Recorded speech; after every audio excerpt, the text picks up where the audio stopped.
How to restore deleted WhatsApp messages without backup. If you're faced with this matter right now, just watch on. You'll find a great solution here, whether you're using an Android phone or iPhone. Part 1. How to restore deleted WhatsApp messages without backup on Android. If you're an Android user and need to extract the items without backup and without damaging other phone data, just pick Android WhatsApp Recovery directly.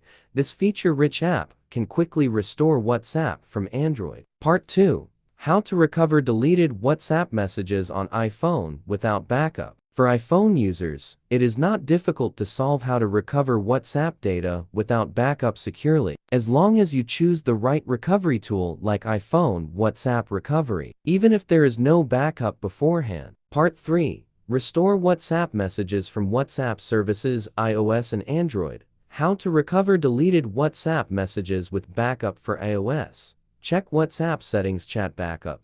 Verify previous backup. Uninstall, reinstall. Enter phone number, restore messages. How to recover WhatsApp messages with backup for Android. 1. Uninstall WhatsApp from Android. Reinstall from Play Store. 2. Open WhatsApp. Enter your linked phone number. 3. Recover messages from Google account as prompted.